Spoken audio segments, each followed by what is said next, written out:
Welcome sa munting YouTube channel natin guys. Please support my videos. Like, comment and subscribe lang po mga idolo. Maraming salamat po. Story Present, Myriad World Inventory Box. Kabanata 2831. Tapos na. Pinunan ni Huang Tingting ang kanyang pinili sa computer na may nakaka-relax na ekspresyon. Sa kanyang mga grado, talagang hindi na kailangang mag-alala ng sobra. Mabilis niyang pinunan ang kanyang pinili. Bueno, tingnan ko kung may mga pagkakamali, sabi ni Huang Feng. Kuya, bakit kayo magkamukha ni mama at papa? Hindi ako bata. Paano ako magkakamali? Reklamo ni Huang Tingting. Siyempre, para siyang spoiled na bata. Hindi kailanman mali ang mag-ingat. Nakangiting sabi ni Huang Feng. Pagkatapos suriin at tiyaking hindi nagkamali ang kanyang kapatid na babae, sinabi niya, well, not bad. Hindi ka nagkamali. Inilibot ni Huang Tingting ang kanyang mga mata sa kanya. Gayunpaman, hindi lang si Huang Feng ang nasa computer room na ito. Sa kabaligtaran, maraming magulang ang gumagawa ng katulad ni Huang Feng. Matapos punan ng kanilang mga anak ang form, lahat sila ay nag-alala at nag-check. Dahil walang problema, sigurado ako. Isusumit ko ito, sabi ni Huang Tingting.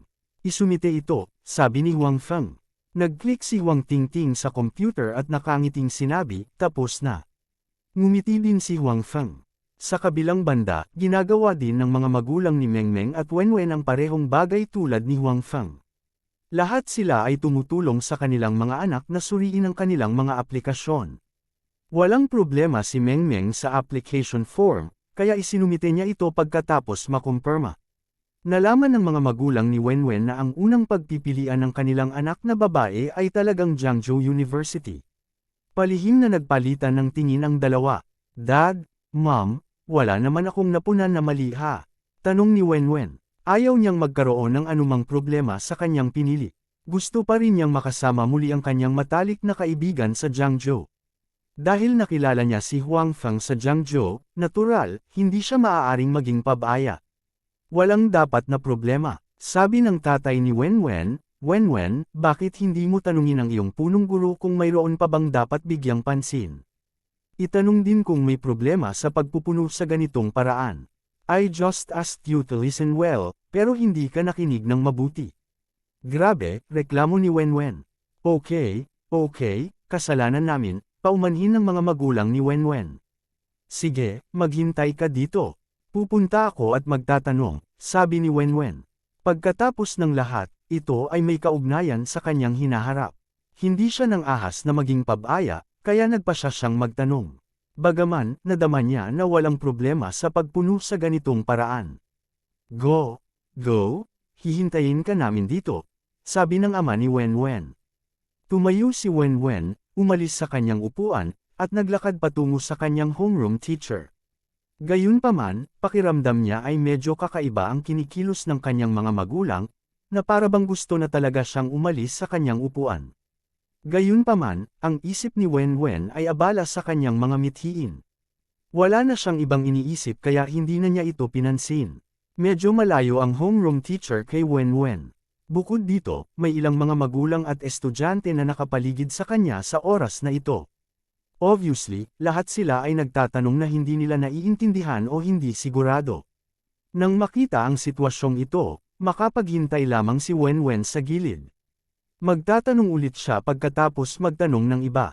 Sa kabutihang palad, hindi na kailangang magmadali upang punan ang application form. Kinailangan lang nilang punan ito ngayong araw. Sa makatuwid, hindi mahalaga kung kailangan nilang maghintay ng kaunti pa. Para naman sa ama ni Wenwen, matapos makitang umalis ang kanyang anak, agad siyang umupo sa upuan ni Wenwen at nagsimulang magpalit ng application form ni Wenwen. Sinabi niya sa kanyang asawa, tulungan mo akong bantayan siya. Sabihin mo sa akin kapag bumalik siya. Nakuha ko. Tumingin ang ina ni Wenwen sa kanyang anak at sinabing, sabihin mo sa akin, tama ba ang ginagawa natin? Gustong-gusto ng anak natin na pumunta sa Jiangzhou University. Sa huli, palihim naming binago ang kanyang application form. Siguradong magagalit at malulungkot siya kapag nalaman niya. Paano kung gumawa siya ng kalokohan? Maaaring malungkot siya, ngunit paano niya magagawa ang isang bagay na katangahan? Napakabait ng anak namin. Bukod dito, mayroon lang siyang nararamdaman para kay Huang Feng ngayon. Hindi siya gagawa ng katangahan para sa mga damdaming iyon. Walang pakialam na sinabi ng ama ni Wenwen, nakita mo rin na si Mengmeng ay interesado rin kay Huang Feng. Sa kasalukuyang katayuan ni Huang Feng, sino ang nakakaalam kung gaano karaming mga babae ang interesado sa kanya? Paano ang ating anak na babae ay magiging katapat ng napakaraming tao? Kakapasok lang niya sa university, kaya siguradong masasaktan siya sa huli. Walang magiging happy ending sa pagitan nila ni Huang Feng. Kaya naman, ginagawa natin ito para sa kanyang kapakanan. Maiintindihan niya tayo, panipi, kahit na, iba ang opinyon ng ina ni Wenwen, maaaring hindi tayo maintindihan ng anak natin. At saka, hindi mo naiintindihan ang nararamdaman ng isang babae. Kapag may malalim na siyang nararamdaman para kay Huang Feng, masasaktan lang siya ng husto sa ginawa namin. Malaki ang posibilidad na gumawa siya ng isang bagay na hindi makatwiran. Kilala ko ang anak ko. Kadalasan ay mukhang napakatino niya at nakikinig sa atin, ngunit siya ay talagang isang tao, kapag nahihirapan na siyang magbago. Hindi naman kasing seryoso ang sinasabi mo. Mabilis na pinalitan ng ama ni Wenwen ang application form ng kanyang anak habang sinasabing, siya ay bata pa ngayon. Paano niya malalaman ang anumang bagay tungkol sa pag-ibig? Kahit na interesado siya kay Huang Feng, ito ay mahina lamang. Hinding-hindi siya magkakaroon ng malalim na damdamin para sa kanya. Kadalasan ay wala silang gaanong komunikasyon. Gaano ba kalalim ang nararamdaman niya para kay Huang Feng? Sana nga, sabi ng ina ni Wenwen, bakit pakiramdam ko may masamang mangyayari? Huwag kang masyadong mag-isip, makinig ka sa akin. Walang mangyayari, sabi ng ama ni Wenwen. Okay. Sinabi ng ina ni Wenwen, tapos ka na ba? Sa tingin ko babalik na ang anak natin. Okay, nagbago na ang lahat. Pagkatapos magsalita ng ama ni Wenwen, bumalik siya sa kanyang upuan mula sa upuan ni Wenwen. Tapos na lahat. Tumingin ang nanay ni Wenwen sa screen ng computer. Sa oras na ito, ang screen ng computer ay hindi na ang pahina ng application form, ngunit ang matagumpay na pahina ng pagsusumit. Bumalik na ako. Sa oras na ito, bumalik din si Wenwen. Sabi ng teacher walang problema. Kailangan ko lang ay submit. Hoy, bakit na-submit na? Tiningnan ni Wenwen ang page na isinumite at bahagyang natigilan. Noong umalis siya ngayon, hindi pa ito naisumat. Bakit nagbago nung bumalik siya? Nako, tinulungan kitang isumite. Sabi ng tatay ni Wenwen, naisip ko lang. Wala naman talagang problema. Natakot ako na may masamang epekto kapag na-late ang pagsusumit, kaya tinulungan kitang isumite. Ano ang magiging epekto kung huli itong naisumit? Hanggat ito ay isinumite ngayon, ito ay maayos. Dad, masyado kang maraming iniisip. Hindi nag-alinlangan si Wenwen sa sinabi ng kanyang ama, sa halip, pinagtawanan niya ito dahil sa sobrang pag-iisip. Talaga, wala akong masyadong alam dito. Masyado na yata akong nag-iisip, sabi ng tatay ni Wenwen. Fine, submit it then. Wala namang problema, casual na sabi ni Wenwen. Matapos makumpirma na walang problema sa kanyang application form, binalak ni Wenwen na isumite ito pagbalik niya. Ngayong naisumat na ito ng kanyang ama, ganoon din. Kabanata 2832. Sa labas ng gate ng paaralan, excited na sinabi ni Mengmeng, napunan na namin ang aming mga application form. Naayos na ang lahat. Ngayon, hinihintay na lang namin ang admission notice. Mag-aaral na kami ng Jiangzhou University. Ang kanilang mga marka ay wala, ang kanilang mga application form ay napunan, at lahat ay tapos na. Ngayon, kailangan na lang nilang maghintay para sa admission notice. Pagkatapos, maaari silang pumunta sa Jiangzhou University upang magparehistro. Masasabing sila na ang pinaka-relaxed ngayon, mas relaxed kaysa dati. Walang pressure mula sa pag-aaral o trabaho. Ang summer vacation na ito ay masasabing pinaka-relax at masayang panahon ng kanilang buhay. Huwag kang magpadalos-dalos. Hindi pa tayo nakakatanggap ng admission notice.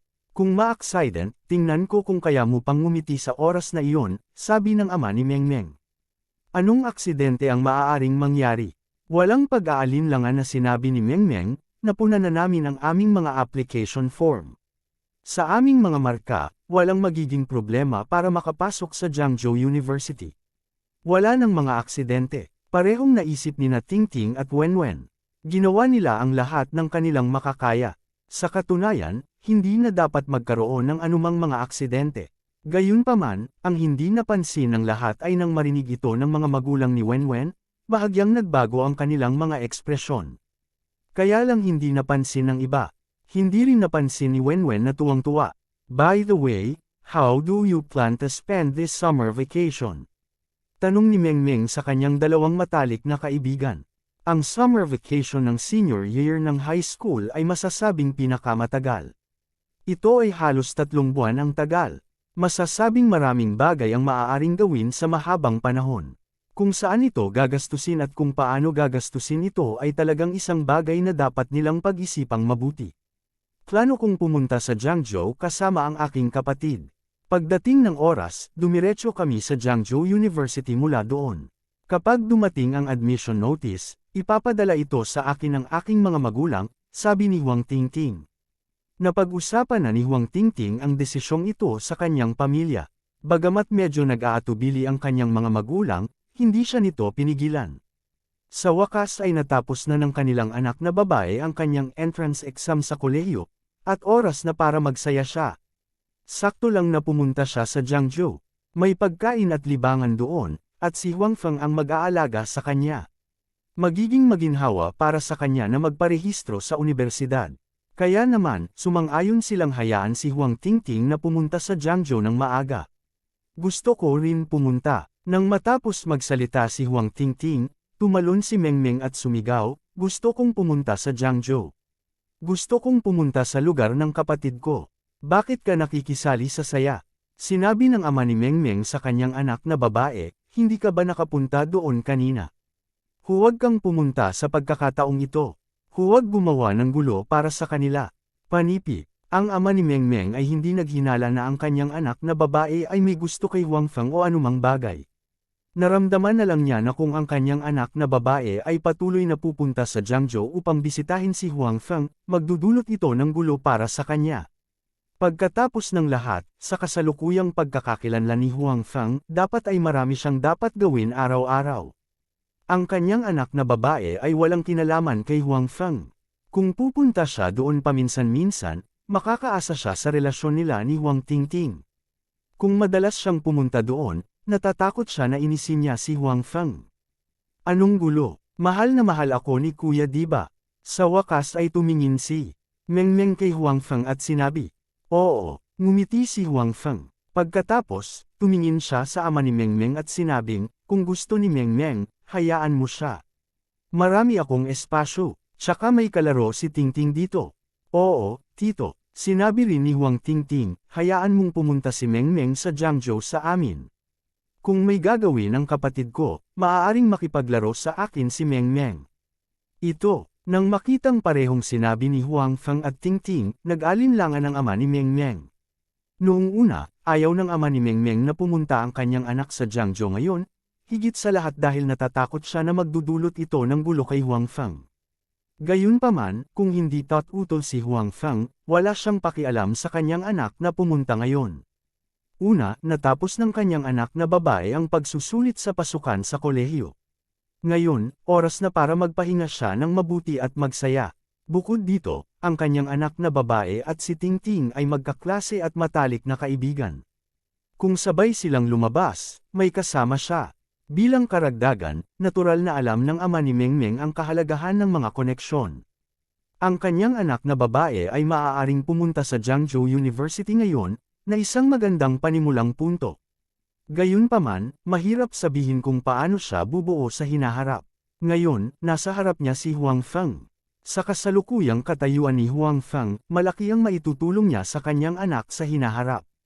Hindi naman masama para sa kanyang anak na magkaroon ng higit na pakikipag-ugnayan sa kanya ngayon. Kaya naman, kung hindi ito nahihirapan kay Huang Feng, hindi niya naisip na isama niya ang kanyang anak na babae sa Jiangzhou. Dad, hayaan mo na lang ako. Niyugyug ni Mengmeng ang braso ng kanyang ama at mapanuksong sinabi.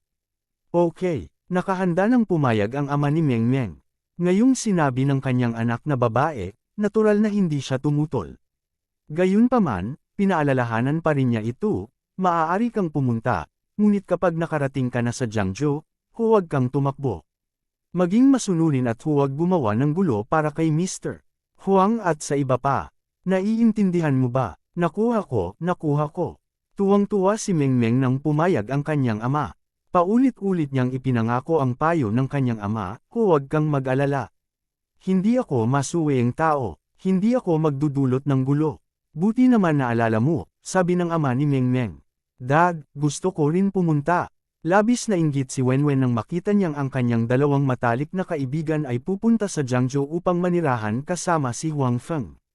Lumingon siya sa kanyang ama at sinabing, hindi mo kailangang pumunta. Sabi ng tatay ni Wenwen, sa loob ng 2 araw, pupunta tayo sa kabisera. Kailangan mong sumama sa amin. Pinalitan ng ama ni Wenwen ang unang pinili ni Wenwen sa isang paaralan sa kabisera.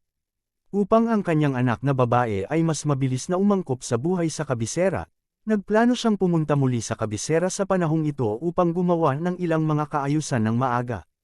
Bukod dito, maaari niyang samantalahin ang pagkakataong ito na kunin ang kanyang anak na babae mula rito at pumunta sa kabisera ng magkasama upang hindi ito makapunta sa Jiangzhou. Ayaw ng ama ni Wenwen na masyadong makipag-ugnayan ang kanyang anak kay Huang Feng. Natural, hindi siya papayag na payagan siyang pumunta sa Jiangzhou ngayon. Pumunta ulit sa capital. Hindi ako pupunta. Medyo nagalit si Wenwen nang tumanggi ang kanyang ama. Di ba kagagaling lang natin sa capital? Bakit tayo pupunta ulit? At saka, pupunta ako sa Jiangzhou para pumasok sa universidad sa lalong madaling panahon. Kung pupunta ako sa Jiangzhou ngayon, makaka-adapt ako sa kapaligiran doon ng maaga, hindi ba maganda yon? Parehong papunta doon sina Mengmeng at Tingting, pupunta. Din ako, magkakaroon ako ng kumpanya. Panipi, magpakabait ka, huwag kang pupunta. Sabi ng tatay ni Wenwen, inayos ko na ang pagpunta mo sa kabisera. Punta tayo sa kabisera. Hindi ba mas masaya ang kapital kaysa sa Jiangzhou? Hindi, gusto kong pumunta sa Jiangzhou. Lalong nagalit si Wenwen nang makitang pinipigilan siya ng kanyang ama. Nang makitang medyo nanigas ang kapaligiran, mabilis na tumayo ang ina ni Wenwen at sinabing, Wenwen, be good. Anyway, pupunta ka sa Jiangzhou para pumasok sa universidad sa lalong madaling panahon. Magkakaroon ka ng maraming oras upang manatili sa Jiangzhou sa hinaharap. Ngayon, pumunta ka muna sa kabisera sa amin, okay? Kabanata 2833. Sabagay, matinong bata si Wenwen. Sa oras na ito, napagtanto din niya na medyo hindi nararapat para sa kanya na gawin ito sa publiko. Ipapahiya nito ang kanyang ama. Bagaman labis din ang galit niya sa kanyang puso na hindi hiningi ng kanyang ama ang kanyang opinyon at nais siyang dalhin siya sa kabisera ng imperial, nagkaroon din ng problema sa kanyang paraan ng paggawa ng mga bagay. Bukod dito, naramdaman ni Wenwen na tama ang kanyang ina. Sa ilang buwan, pupunta siya sa universidad sa Jiangzhou City. Sa oras na iyon, magkakaroon siya ng mas kaunting oras upang bumalik. Not to mention that she usually went to school, kahit hindi siya pumasok sa school, baka hindi na siya bumalik kapag summer at winter holidays. Marahil ay mananatili siya sa Jiangzhou City pagkatapos niyang kumpirmahin ang kanyang relasyon kay Huang Feng sa hinaharap. Sa ganitong paraan, mas mababawasan ang kanyang oras sa kanyang mga magulang. Naisip din siguro ng mga magulang niya, kaya ayaw nilang iwan niya sila sa oras na ito. Gusto niyang gumugol ng mas maraming oras sa kanila. Sa pag-iisip nito, mas gamaan ang pakiramdam ni Wenwen sa kanyang puso. Wenwen, makinig ka na lang kay tito at tita. Punta ka muna sa Kapitolyo. Pupunta kami sa Jiangzhou City at hintayin ka doon, lumapit si Tingting para akitin si Wenwen. Tama, Wenwen. Ilang buwan na lang. Pagkatapos nito, magkikita kaming tatlong magkakapatid sa Jiangzhou City. Hindi naman magtatagal, sabi din ni Mengmeng. Parehong gusto ni na Tingting at Wenwen na sumama sa kanila si Wenwen. Sa ganitong paraan, ang tatlong kapatid na babae ay maaaring lumabas at muling maglaro ng magkasama. Mas marami ang mas masaya. Nakaramdam na sila ng labis na panghihinayang na hindi nakapunta si Wenwen sa Jiangzhou City noon. Sa pagkakataong ito, natural silang umaasa na makakasama sila ni Wenwen. Gayunpaman, ngayong hindi sumang-ayon ang mga magulang ni Wenwen at iginiit na dalhin siya sa kabisera, maaari lamang hikayatin ni na Tingting at Mengmeng si Wenwen na sumama sa kanyang mga magulang. Ayaw nilang makitang nakikipagtalo si Wenwen sa kanyang mga magulang dahil sa bagay na ito. Kahit palihim silang umasa na makakasama sila ni Wenwen, hindi sila maaaring maging makasarili. Nang marinig ito ng kanyang dalawang kapatid na babae, si Tingting, na orihinal na nag-aalangan, ay walang pagpipilian kundi ang magkompromiso. Sinabi niya sa kanyang mga magulang, "Sige, sasama ako sa iyo sa kabisera." Nang makitang nakompromiso ang kanilang anak, mas maganda ang hitsura ng mga magulang ni Wenwen, lalo na ang ama ni Wenwen. Medyo nagalit sa kanya ang reaksyon ng kanyang anak. Malinaw, mas gusto ni Wenwen na pumunta sa Jiangzhou sa oras na ito dahil kay Huang Feng, hindi dahil kina Mengmeng at Tingting. Nakikita iyon ng ama ni Wenwen. Nang makita niya na ang kanyang anak na babae ay tumanggi na pumunta sa kabisera kasama niya upang manatili kay Huang Feng at kahit na kinontra siya, nakaramdam siya ng galit at pag-aalala sa parehong oras. Tila ang damdamin ng kanyang anak para kay Huang Feng ay hindi kasinggan ng kanyang inaakala. Gayunpaman, pinaigting nito ang pagnanais ng ama ni Wenwen na kunin ang kanyang anak na babae. Ang kanyang anak na babae ay hindi gaanong nakikipag-ugnayan kay Huang Feng ngayon, at tila siya ay nahulog ng mas malalim at mas malalim. Kung mas marami itong contact sa kanya, kaya pa ba niya itong hikayatin na bumalik? Sa oras na iyon, natatakot siya na mas masaktan siya. Nakita rin ng ina ni Wenwen na tila may malalim na damdamin ang kanyang anak para kay Huang Feng. Hindi tulad ng kanyang asawa, naisip ng ina ni Wenwen sa oras na ito na kung alam ng kanyang anak na babae na binago nila ng kanyang ama ang kanyang pagpili sa paaralan at hayaan siyang pumunta sa kabisera sa halip na Jiangzhou, natatakot siya na ang kanyang reaksyon ay magiging napakalakas. Sa pag-iisip nito at pag-iisip tungkol sa karakter ng kanyang anak, hindi maiwasan ng ina ni Wenwen na mag-alala. Bahagya siyang nagsisi sa ginawa nilang mag-asawa kanina. Marahil ay nagkamali sila sa pamamagitan ng palihim na pagbabago sa pagpili ng paaralan ng kanyang anak na babae. Bagamat napakaganda ng kanilang panimulang punto at ginawa nila ito para sa kapakanan ng kanyang anak, maaaring nasaktan nila siya sa paggawa nito. Sana hindi siya gagawa ng kalokohan pagkatapos niyang malaman. Naisip ng nanay ni Wenwen sa sarili, hindi, kapag nalaman niya, dapat ko siyang bantayan. Hindi ko siya hahayaang mag-isa. Kung hindi, baka gumawa siya ng katangahan. Pumunta muna kayong dalawa sa Jiangzhou at hintayin mo ako doon. Pupunta ako doon mamaya at makikipagkita sa inyo. Sa oras na iyon, magsaya tayong magkasama, sabi ni Wenwen sa kanyang dalawang kaibigan, sabi ni Wenwen sa dalawa niyang kaibigan. Gayunpaman, ang kanyang mga mata ay patuloy na sumusulyap kay Huang Feng paminsan-minsan. Puno ng pag-aatubili ang mga mata niya. Tama ang hula ng ama ni Wenwen. Bagamat sina Tingting at Mengmeng ay bahagi ng dahilan kung bakit nagpumilit si Wenwen na pumunta sa Jiangzhou, ito ay higit pa kay Huang Feng. Pagkatapos ng ilang sandali na hindi makita si Huang Feng, namiss niya ng gusto si Huang Feng at gusto niyang manatili kay Huang Feng. Lalo na nang alam niyang may pagkakataon siyang pumunta sa Jiangzhou, natural na gusto niyang pumunta ngayon at ayaw niyang maghintay kahit sandali. Pero ngayon, halatang imposible. Naramdaman na lang niya na awas sa puso niya. Nais din niyang samantalahin ang pagkakataong ito na tingnan si Huang Feng ng ilang beses at alalahanin ang hitsura ni Huang Feng. Natatakot siya na sa hinaharap, sa panaginip lang niya makikita si Huang Feng. Huwag kang mag-alala. Pupunta muna kami sa Jiangzhou para tulungan kang subaybayan ang kapaligiran at hintayin kang dumating, sabi ni Mengmeng. Napakaganda talaga ng relasyon ng tatlong babae. Dahil alam nilang 2 o 3 buwan na silang maghihiwalay, naging atubili silang tatlo na maghiwalay at doon nag-usap. Si Huang Feng, sa kabilang banda, ay nakatayo sa gilid at nanood. Medyo hindi mapalagay ang pakiramdam niya. Ngayon lang, talagang naramdaman ni Huang Feng ang paraan ng pagtingin ni Wenwen sa kanya. Pamilyar na pamilyar siya sa ganoong hitsura. Siguradong hindi ito hitsura ng isang nakababatang kapatid na babae na nakatingin sa kanyang kuya. Iyon din ang hitsura ng mga babaeng nakapaligid kay Huang Feng na tumingin sa kanya. Dahil dito, medyo hindi mapalagay si Huang Feng.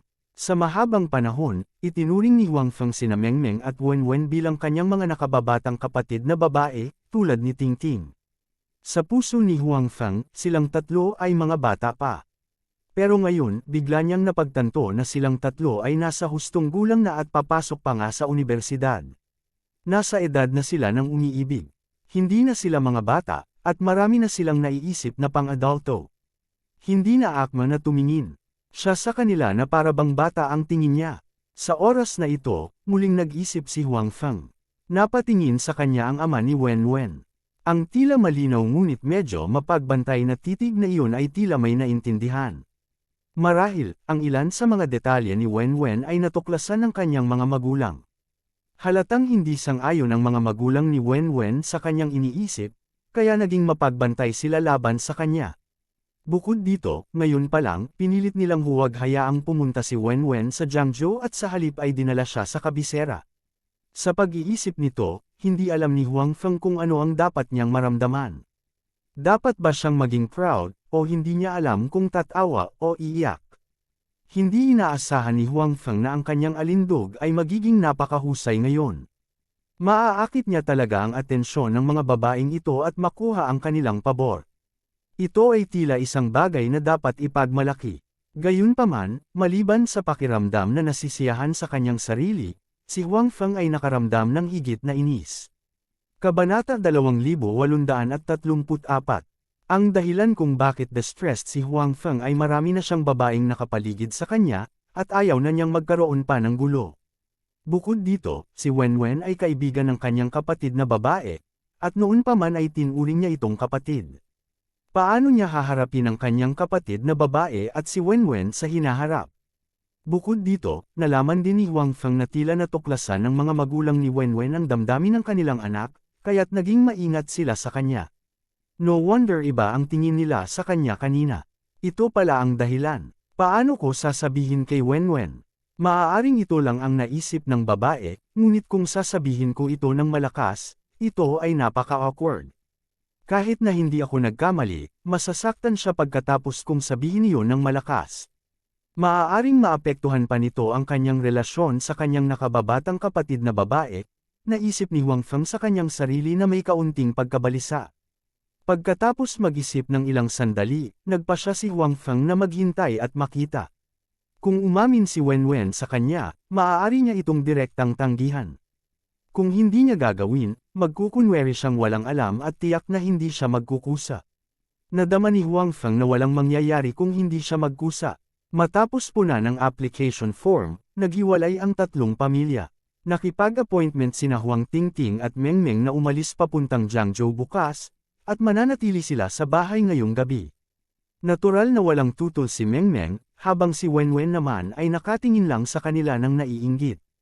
Gusto rin niyang pumunta, ngunit hindi niya magawa. Dahil alam nilang aalis sina Huang Feng at Huang Tingting bukas, natural na nag-aatubili ang mga magulang ni Huang Feng na makipaghiwalay sa kanila. Gayunpaman, alam din nilang iba ang kanilang anak sa nakaraan. Marami siyang negosyo at maraming bagay na dapat gawin, kaya natural, hindi siya maaaring manatili sa bahay ng matagal. Laking tuwa nila na naging matagumpay ang kanilang anak. Bagamat nag-aatubili silang makipaghiwalay sa kanya, mas masaya sila. Pagka-uwi ni na Meng Meng at Wenwen, bukod sa muling pagsasama-sama ng kanilang mga magulang, kailangan nilang ayusin ang kanilang mga gamit, lalo na si Meng Meng, dahil nagplano si Meng Meng na manatili sa Jiangzhou hanggang sa magsimula ang paaralan. Hindi na siya babalik sa gitna at direktang mag-uulat sa paaralan pagkatapos magsimula ang paaralan. Sa makatuwid, mayroong maraming mga bagay na dapat ihanda. Siyempre, tuwang-tuwa ang mga magulang ni Meng Meng na makapag-aral ang kanilang anak sa universidad sa Jiangzhou. Sobrang suportado nila ang desisyon ng kanilang anak. Mula pagkabata, iginagalang nila ang desisyon ng kanilang anak. Kaya naman, masasabing si Meng Meng ang pinakamasaya at pinakamasayahin sa tatlong babae. Si Huang Tingting ay nasa ilalim ng matinding panggigipit dahil sa kanyang mahirap na pamilya. Lalo lang siyang naging masayahin pagkatapos yumaman si Huang Feng. Para naman kay Wenwen, bagamat tila masaya ang kanyang buhay, ang kanyang mga magulang ay labis na nakialam sa kanyang buhay, na naging dahilan upang hindi siya masayang gaya ni Meng Meng. Habang si Meng Meng ay masayang naglalabas ng kanyang mga bagahe, si Wenwen naman ay naglalabas din ng kanyang mga bagahe. Gayunpaman, kung ikukumpara sa kaligayahan ni Meng Meng, malinaw na medyo nanlumo si Wenwen.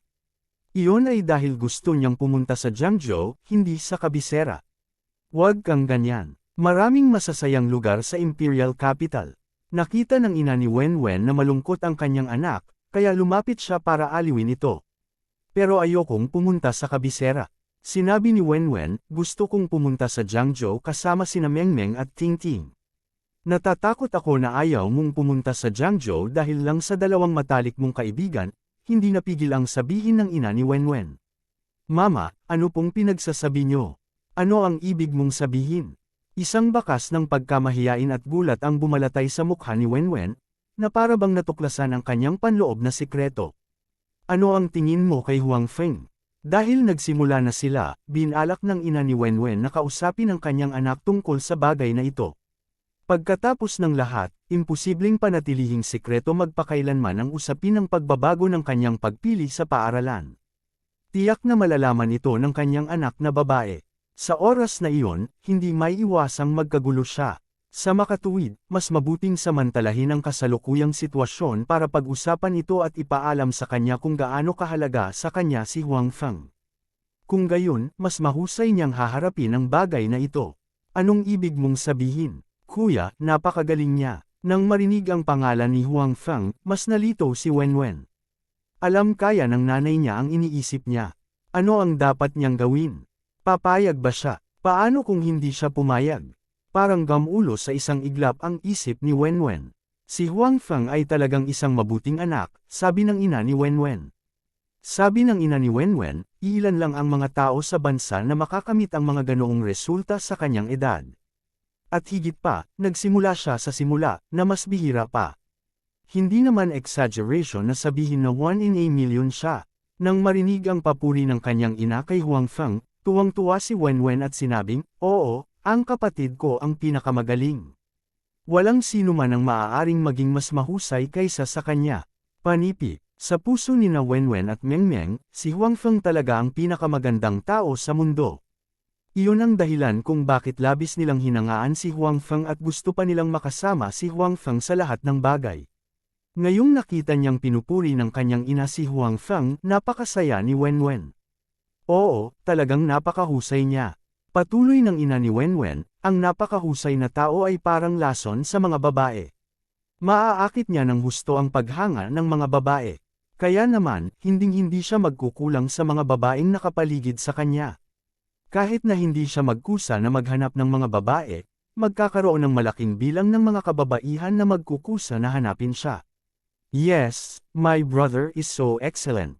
Siguradong madali niyang maakit ang paghanga ng mga babae, sabi ni Wenwen na may halong damdamin. Sa oras na ito, naisip ni Wenwen si Su Yamo at ang iba pa sa paligid ni Huang Feng. Masasabing maraming babae si Huang Feng sa paligid niya. Katulad ng sinabi ng kanyang ina, kahit na hindi nagkusa si Huang Feng na maghanap ng mga babae, may mga babaeng magkukusa na hanapin siya. Naakit siya sa kanya at nagkusa na hanapin siya. Siyempre, umaasa si Wenwen na wala ni isang babae si Huang Feng sa paligid niya. Gayunpaman, hindi ito makatotohanan. Napakahusay ni Huang Feng na hindi man lang siya magkukulang sa mga babae. Naiisip ito ng kanyang ina. Bukod dito, nakilala ng mga babaeng iyon si Huang Feng bago pa niya nakilala. Sa makatuwid, kahit na medyo hindi siya komportable, maaari lamang niyang tanggapin ito. Siyempre, ang problema ngayon ay hindi kung tinanggap niya si Huang Feng na may ibang babae, ngunit kung tatanggapin siya ni Huang Feng. Malinaw na naramdaman ni Wenwen at tinatrato siya ni Huang Feng tulad ng pagtrato niya kay Tingting. Sa madaling salita, itinuring pa rin siya ni Huang Feng bilang isang kapatid. Dahil dito, medyo nanlumo si Wenwen. Naisip niya na baka dahil high school pa lang siya. Kapag siya ay nagtapos ng high school at nagtungo sa kolehiyo, hindi na siya tinatrato ni Huang Feng bilang isang bata. Sa oras na iyon, ituturing niya ito bilang isang normal na babae. Sa oras na iyon, darating ang kanyang pagkakataon. Kabanata 2835. Gusto mo ba siya? Biglang tanong ng nanay ni Wenwen. What? Mom, what are you talking about? Namula na naman si Wenwen. Maamin ni Wenwen na gusto niya si Huang Feng sa harap ng matalik niyang kaibigan ng walang pag-aalinlangan. Maaari pa siyang humingi ng tulong kay Tingting tulad ni Mengmeng. Maaari niyang ibahagi ang sikretong ito sa kanyang matalik na kaibigan. Gayunpaman, hindi nang ahas si Wenwen na aminin ito sa harap ng kanyang mga magulang. Una sa lahat, katatapos lang ni Wenwen sa high school. Noong siya ay nasa high school, maraming beses nang sinabi sa kanya ng kanyang mga magulang na hindi siya maaaring umibig sa murang edad. Bagamat nakapagtapos na siya ng high school, at umibig man siya muli, hindi ito masasabing bata pa. Gayunpaman, ang pagbabagong ito sa pagkakakilanlan ay isang bagay na kailangan pa niyang iakma. Isa pa, hindi niya alam kung anong ugali ng kanyang mga magulang sa kanyang pag-iibigan. Bilang karagdagan, alam ni Wenwen na may ibang babae si Huang Feng, ngunit hindi niya alam kung alam ito ng kanyang mga magulang. Kung alam ng kanyang mga magulang na may gusto siya sa isang lalaki na mayroon ng ibang babae, ano kaya ang iisipin nila? Malamang magagalit sila. Siyempre, may isa pang dahilan, na siya ay nahihiya. Maaari niyang pag-usapan ito sa kanyang matalik na kaibigan, ngunit mapapahiya siya at mahihiyang pag-usapan ito sa kanyang mga magulang. Dahil sa mga kadahilanang ito, hindi nang ahas si Wenwen na aminin na gusto niya si Huang Feng sa harap ng kanyang mga magulang. Huwag na kayong mag-deny. Nakikita ito ni na mama at papa, sabi ng ina ni Wenwen. Tell me the truth. Kailan ka ba na-in love sa kanya? Wala ka masyadong contact sa kanya. Palagi kang nasa bahay at sa paaralan, habang ginugol niya ang karamihan sa kanyang oras sa Jiangzhou City. Panipi, ma, ano pong pinagsasabi niyo? Hindi po. Lalong namula ang mukha ni Wenwen. Hindi niya alam kung ano ang nagawa niyang mali para ilantad ang kanyang sikreto. Talaga bang nakita ito ng kanyang mga magulang? Si Wenwen ay hindi masyadong sigurado, kaya hindi pa rin siya naglakas loob na aminin ito. Nahihiya ka ba? Napangiti ang ina ni Wenwen at sinabing, matanda ka na. Graduate ka na ng high school, at malapit ka ng mag-university. Normal lang na mahilig ka sa lalaki at gustong makipag-date. Kaedad mo rin ako, kaya naiintindihan ko ang nararamdaman mo. Walang bagay na nahihiya kang aminin. Ano ang mga sikreto mo na hindi mo masabi sa akin? Talagang naiintindihan ng ina ni Wenwen ang damdamin ng kanyang anak. Pareho silang babae, at iba ito sa ama ni Wenwen. Inaasahan din ng ina ni Wenwen na magiging matamis ang unang pag-ibig ng kanyang anak. Kung kaya ba nilang tumagal hanggang sa huli, hindi yun mahalaga. Pagkatapos ng lahat, ito ang unang pag-ibig ng kanyang anak na babae. Ma, may in love ba talaga ako? Hindi ba ako pipigilan ni Dad? Tanong ni Wenwen. Dati, lagi siyang pinapaalalahanan ng kanyang mga magulang na unahin ang kanyang pag-aaral at huwag magambala sa ibang aspeto, lalo na ang hindi pakikipag-date. Dahil dito, medyo nagduda si Wenwen sa sinabi ng kanyang ina. Oo naman, sabi ng nanay ni Wenwen, malapit ka nang maging college student. Normal lang na umibig ka. Hindi ka na namin pipigilan ng tatay mo tulad ng dati. Oo. Medyo natuwa si Wenwen. Hindi ba babasa, maaari siyang maging bukas sa isang relasyon. Ngayon sabihin mo sa akin, gusto mo ba si Huang Feng? Patuloy na tanong ng nanay ni Wenwen, tayong dalawa lang ang nandito. Wala nang iba, wala kang dapat ikahiya. Tumingin si Wenwen sa kanyang ina, at namula ang kanyang mukha. Pagkaraan ng mahabang sandali, tumanggaw siya at sinabing napakahina, manang. Bagamat mahina ang boses ni Wenwen, pinapansin siya ng nanay ni Wenwen, kaya narinig pa rin niya ito, at sa wakas ay nakumpirma niya ang hula ng asawa niya. Nagustuhan ng kanyang anak si Huang Feng. Hindi alam ng ina ni Wenwen kung dapat ba siyang matuwa o malungkot. Bilang isang ina, biglang umibig ang kanyang anak. Bilang isang ina, medyo komplikado pa rin ang kanyang damdamin. Ito rin ang unang pagkakataon na naramdaman niyang lumaki na talaga ang kanyang anak. Medyo nalungkot siya, pero medyo gumaan din. Gayunpaman, bukod dito, nag-aalala rin ang ina ni Wenwen. Wala siyang pakialam kung hanggang saan ang mararating ng relasyon ng kanyang anak at ni Huang Feng. Natatakot lang siya na ang kanyang anak na babae ay mahulog ng husto kay Huang Feng at hindi niya ito mag-get over sa huli. Ito ay dahil ang ina ni Wenwen at ang kanyang asawa ay parehong inakala na ang relasyon ng kanilang anak kay Huang Feng ay hindi mauuwi sa dulo. Kailan ka ba na-in love sa kanya?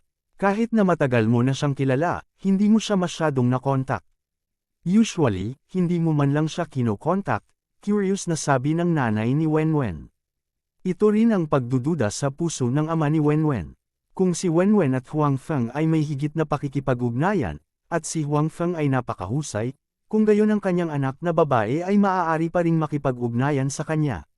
Gayunpaman, ang problema ay kahit na nagkita sina Wenwen at Huang Feng noong nakaraang taon, si Wenwen ay bumalik mula sa Jiangzhou sa lalong madaling panahon.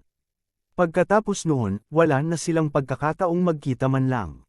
Hindi sila nagkita muli hanggang sa bagong taon. Sa panahong ito, wala nang paraan si Wenwen na makipag-ugnayan kay Huang Feng. Pagkatapos ng bagong taon, pumunta si Huang Feng sa Jiangzhou, at bumalik si Wenwen sa paaralan. Nawalan na naman ng kontak ang dalawa. Kahit na matagal na silang magkakilala, hindi sila nagkaroon ng maraming pagkakataon na makipag-ugnayan sa isa't isa. Paano na-in-love ang kanyang anak kay Huang Feng? Noong una tayong nagkita, sabi ni Wenwen sa mahinang boses, sabi ni Wenwen sa mahinang boses. Dahil nagtapat na siya sa kanyang ina, gusto rin ni Wenwen na sabihin pa sa kanyang ina para makuha ang suporta ng kanyang mga magulang. Malinaw, hindi pa rin alam ni Wenwen na palihim na binago ng kanyang mga magulang ang kanyang ambisyon upang pigilan siya sa pakikipag-date kay Huang Feng. Kung alam niya ang tungkol dito, tiyak na hindi siya magkakaroon ng ganoong kataas na mga inaasahan at tiyak na hindi magiging maganda ang kalooban. Na-in-love ka sa kanya sa unang pagkikita. Nagtatakang sabi ng nanay ni Wenwen. Hindi inaasahan ng ina ni Wenwen na ang kanyang anak na babae ay mai-in-love kay Huang Feng sa unang tingin. Talagang nahulog siya kay Huang Feng sa unang pagkikita. Alam niya na si Huang Feng ay napakakaakit-akit, ngunit hindi niya inaasahan na sa oras na iyon, ito ay sa isang lawak na ang kanyang anak na babae ay nabighani sa kanya sa unang pagkikita. Hindi nakapagtataka na ang kanyang anak na babae ay umibig kay Huang Feng nang wala na silang gaanong komunikasyon pagkatapos noon. Gayunpaman, makikita rin na ang kanyang anak na babae ay may malalim na pagmamahal kay Huang Feng. Kung hindi na sana siya iniisip ng kanyang anak at gusto pa niyang pumunta sa Jiangzhou para hanapin siya pagkatapos ng mahabang panahon na hindi siya makontak. Kabanata 2836. Oo, nahihiyang tumanggaw si Wenwen. Sa unang pagkakataon na nakita ko ang kapatid ko sa Jiangzhou, hindi ko maiwasang maakit sa kanya. Na-in-love ako sa kanya, kahit na sobrang nahihiya siya, sinabi pa rin ni Wenwen. Gusto niyang makuha ang pangunawa at suporta ng kanyang ina. Kung ganoon, magkakaroon siya ng higit na kumpiyansa na ituloy si Huang Feng. Alam ba niya na gusto mo siya? Tanong ng nanay ni Wenwen. Medyo nagulat ang ina ni Wenwen na ang kanyang anak na babae ay nahulog sa unang tingin kay Huang Feng. Alam niya na si Huang Feng ay napakakaakit-akit, ngunit hindi niya alam na madaling makuha ni Huang Feng ang puso ng kanyang anak. Ngayon, gustong malaman ng ina ni Wenwen kung one-sided ang pagmamahal ng kanyang anak, o kung interesado rin si Huang Feng sa kanyang anak. Hindi ko alam. Malungkot na umiling si Wenwen at sinabing, "He has always treated me as a younger sister." Ito rin ang pinakapinag-alala at ikinalungkot ni Wenwen. Nagustuhan ni Wenwen si Huang Feng. Walang duda tungkol dito. Si Wenwen mismo ay siguradong sigurado dito. Noong huling pagkakataon sa Jiangzhou, nagkusa pa siyang umatake. Ginawa pa niya ang ganoong uri ng bagay para kay Huang Feng. Bukod dito, sa ilalim ng mga pangyayari na hindi alam ni Huang Feng ang tungkol dito, makikita na si Wenwen ay may malalim na damdamin para kay Huang Feng. Gayunpaman, naramdaman ni Wenwen na palagi siyang tinatreto ni Huang Feng bilang isang nakababatang kapatid na babae. Sa mga mata ni Huang Feng, hindi siya naiiba kay Tingting. Dahil dito ay labis na nalungkot si Wenwen. Obviously, hindi ito ang gusto niya. Gusto niyang sabihin kay Huang Feng na ayaw niyang maging nakababatang kapatid niya. Isa rin siyang babae, isang ordinaryong babae, isang babaeng nasa hustong gulang, walang pinagkaiba kay Suya Mo at sa iba pa. Ang gusto niya ay magustuhan siya nito, hindi ang tretuhin siya bilang isang nakababatang kapatid. Gayunpaman, si Wenwen ay hindi kailanman nagkaroon ng lakas ng loob na magtapat kay Huang Feng. Natatakot siya na kapag nabigo ang kanyang pag-amin, layuan siya ni Huang Feng. Kung ganoon, hindi na siya magkakaroon ng pagkakataon. Kaya naman, nakipagtulungan siya kay Mengmeng para humingi ng tulong kay Tingting. Una, gagawin niyang hindi siya tretuhin ni Huang Feng bilang isang nakababatang kapatid na babae. Pagkatapos, hahayaan niya si Tingting na kumatok at magsalita para sa kanya at kay Mengmeng. Ito ay madaragdagan ang kahalagahan niya at ni Mengmeng sa puso ni Huang Feng. Sa tamang panahon, ihahayag niya ang kanyang mga iniisip. Ito rin ang dahilan kung bakit gustong pumunta ni Wenwen sa Jiangzhou kasama sila. Sa pamamagitan lamang ng pagpapakita sa harap ni Huang Feng madaragdagan niya ang pagmamahal nito sa kanya. Kung hindi, kahit magsalita si Tingting para sa kanya, napakahirap na magtagumpay. Gayunpaman, ngayon, ang kanyang mga magulang ay hindi pumayag na siya ay pumunta sa Jiangzhou kasama nila. Ito rin ang dahilan kung bakit nalungkot si Wenwen sa kanyang puso. Nang marinig na palaging tinatrato ni Huang Feng ang kanyang anak na babae bilang isang nakababatang kapatid, gumaan ang loob ng ina ni Wenwen. Naawa din siya sa babae. Kasabay nito, kinumpirma rin niya na tama ang hatol nila ng asawa. Si Huang Feng ay talagang walang nararamdaman para sa kanyang anak kahit na sa ngayon. Gayunpaman, ang hindi nasusukli na pag-ibig ay napakahirap din, lalo na sa kaso ng kanyang anak na babae.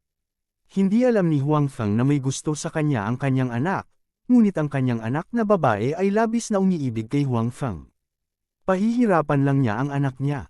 Nag-isip sandali ang ina ni Wenwen at sinabing, sa palagay ko ay hindi kayo bagay sa isa't isa. Ang ina ni Wenwen ay hindi masyadong tutol sa relasyon ng kanyang anak na babae kay Huang Feng, dahil pakiramdam niya na ang unang pag-ibig ay hindi kinakailangang tumagal hanggang sa wakas. Basta may matamis na alaala, sapat na. Gayunpaman, ngayong wala nang nangyari sa pagitan ni Huang Feng at ng kanyang anak na babae, at hindi pa rin nagustuhan ni Huang Feng ang kanyang anak, mas mabuting alisin ang pinagmulan. Bukod dito, binago ng kanyang asawa ang pagpili ng kolehiyo ng kanyang anak na babae. Ang kanyang anak na babae ay pupunta sa paaralan sa kabisera sa lalong madaling panahon, at siya ay magkakaroon ng mas kaunting pakikipag-ugnayan kay Huang Feng, kaya mas imposible para sa kanya na tumagal hanggang sa wakas. Upang maiwasan ang labis na kalungkutan ng kanyang anak, nadama ng ina ni Wenwen na mas mabuting hikayatin siya ngayon.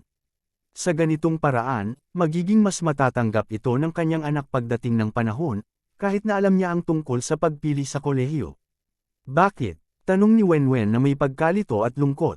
Noong una, nang makitang nagkusa ang kanyang ina na pag-usapan ang bagay na ito at nilinaw, naisip ni Wenwen na susuportahan siya ng kanyang ina. Gayunpaman, ngayon ay tila hindi iyon ang kaso. Hindi lamang siya sinuportahan ng kanyang ina, ngunit tila sasalungat ito. Paanong hindi malulungkot si Wenwen? Hindi pa nagsisimula, pero tinamaan na siya ng husto. Gustong malaman ni Wenwen kung bakit naisip ng kanyang ina na sila ni Huang Feng ay hindi bagay, ngunit naisip ni Wenwen na sila ni Huang Feng ay bagay na bagay. Dahil hindi kayo kabilang sa iisang mundo. Sabi ng ina ni Wenwen, kakatapos mo lang ng high school at naghahanda na sa pag-aaral sa kolehiyo. Hindi ka pa pumapasok sa lipunan, kaya wala ka pang masyadong alam tungkol dito. Successful na tao na si Huang Feng. Maaaring araw-araw siyang nakikipag-ugnayan sa mga nangungunang figure sa iba't ibang industriya, at iniisip niya ang tungkol sa sarili niyang negosyo. Dalawa kayong kabilang sa dalawang magkaibang mundo. Wala ba kayong pagkakaintindihan sa kanyang mundo? Alam mo ba kung anong klaseng tao siya? Alam mo ba kung ano ang pinagkakaabalahan niya araw-araw? Alam mo ba kung ano ang pinahahalagahan niya? Hindi mo alam ang mga ito. Panipi. Ang sinabi rin ng ina ni Wenwen ang ikinabahala niya. Sa mata ng ina ni Wenwen, si Huang Feng ay isang negosyante, isang matagumpay na negosyante, o isang matagumpay na negosyante. Gayunpaman, paano ang kanyang anak na babae? Si Huang Feng ay isang bata pa lamang napapasok na sa unibersidad. Silang dalawa ay mula sa dalawang magkaibang mundo. Maaaring gusto ng kanyang anak na babae si Huang Feng dahil sa pagsamba, paghanga, at iba pang emosyon, ngunit pagkaraan ng mahabang panahon, kung ang dalawa sa kanila ay walang karaniwang paksang pag-uusapan, magiging napakahirap para sa kanila na makarating sa dulo. Ito rin ang dahilan kung bakit lagi niyang iniisip na ang kanyang anak na babae at si Huang Feng ay hindi magkakatuluyan. Wala akong masyadong alam sa mundo ng kapatid ko, Wenwen said, pero I can learn and take the initiative to understand. It's not a problem. Kung ano ang gusto niya, kung ano ang gusto niyang kainin, as long as I try to understand, malalaman ko. It's not a problem at all. Napakatatag ng saloobin ni Wenwen sa bagay na ito. Pakiramdam niya ay hindi na ito magiging problema hanggat inilalagay niya ang kanyang isip. Katulad ni Guo Mengan, na nasa tabi ni Huang Feng, sa pagkakaalam ni Wenwen, si Guo Mengan ay hindi pa nakakapagkolehiyo. Nagtrabaho pa siya noon sa assembly line. Ayon sa mga salita ng kanyang ina, sina Guo Mengan at Huang Feng ay may hindi gaanong karaniwang mga paksa, tama ba? Gayunpaman, sa nakita ni Wenwen, napakaganda ng relasyon ni Huang Feng at Guo Mengan. Hindi kasing laki ng inaakala ng kanyang ina ang agwat nilang dalawa, at hindi ito kasing seryoso ng inaakala ng kanyang ina. Sa palagay ni Wenwen, hanggat taos puso silang nagmamahalan sa isa't isa, hindi magiging problema ang mga problemang ito, at malalampasan sila ng lubusan. Gayunpaman, ang mga salita ni Wenwen, sa palagay ng kanyang ina, ay mga bata lamang na pananalita. May mga bagay na hindi matutunan dahil lang sa gusto ng isa. Ang relasyon sa pagitan ng dalawang tao ay naapektuhan ng maraming mga kadahilanan. Hindi ibig sabihin na basta may gusto ang dalawang tao sa isa't isa, sapat na. Masyado pa ring walang muwang ang kanyang anak. Kabanata 2837. Ang isang lalaking tulad ni Huang Feng ay magkakaroon ng maraming babae sa paligid niya. Kung gusto mo siyang makasama hanggang sa huli, ito ay napakanakapagod at mahirap. Kahit na ang posibilidad ng tagumpay ay napakababa, sabi ng ina ni Wenwen. Sa kanyang opinyon, malamang na maraming babae si Huang Feng sa paligid niya. Kahit hindi siya ang nagkusa, ibang babae ang magkukusa. Kung gusto ng kanyang anak na babae na makasama si Huang Feng, ang proseso ay magiging napakahirap. Kailangan niyang talunin ang ibang babae.